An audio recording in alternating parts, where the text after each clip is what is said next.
Welcome back. Pakistan के कामयाब सिफारतकारी ने आलमी मंजरनामा बदल दिया है। अमरीकी जरीदे फॉरेन पॉलिसी ने अपनी ताज़ा रिपोर्ट में इस्लामाबाद को खित्ते का सिफारती फातह करार दे दिया।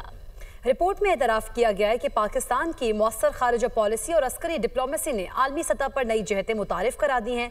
इस्लामाबाद से रिपोर्ट देखिए। गुज़िश्ता 6 माह के दौरान पाकिस्तान की खारजा पॉलिसी ने दुनिया भर में नई जहतें मुतारिफ करवा दी। अमरीका, चीन और सऊदी अरब से ताल्लुकात में गैर मामूली पेशरफ्त, तुर्की, मलेशिया और ईरान के साथ माहिदों ने खित्ते में ताउन के नए बाब रकम कर दिए। अमरीकी जरीदे फॉरेन पॉलिसी ने अपनी ताज़ा रिपोर्ट में इस्लामाबाद को खित्ते का सफारती फातह करार दे दिया।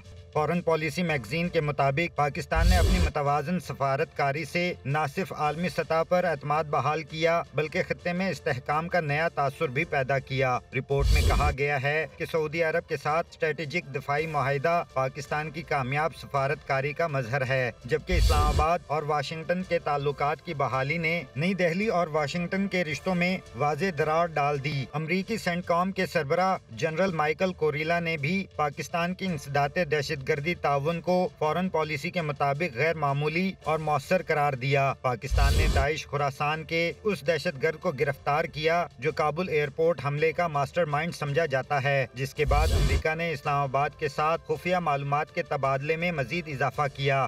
जून में फील्ड मार्शल आसिम मुनीर और अमरीकी सदर डोनाल्ड ट्रंप के दरमियान 2 घंटे तवील मुलाकात ताल्लुकात में नई गर्मजोशी का बाइस बनी। इसी दौरान वजीर आजम शहबाज शरीफ की ट्रंप के साथ मुलाकातें और गजा अमन कॉन्फ्रेंस में पाकिस्तान का फाल किरदार इस्लामाबाद के आलमी असर व रसूख का सबूत बन गया। फॉरेन पॉलिसी के मुताबिक वजीर आजम शहबाज शरीफ की मौसर हिकमत अमली के बाइस अमरीकी कंपनी ने पाकिस्तान में $500 मिलियन की सरमायाकारी का ऐलान किया, जो सफारती कामयाबियों की वाज़ेह अलामत है। पाकिस्तान ने बैक वक्त अमरीका, चीन और सऊदी अरब जैसे अहम ममालिक से ताल्लुकात को मजबूत बनाकर मुतवाज़न सफारतकारी की एक नई मिसाल कायम की है।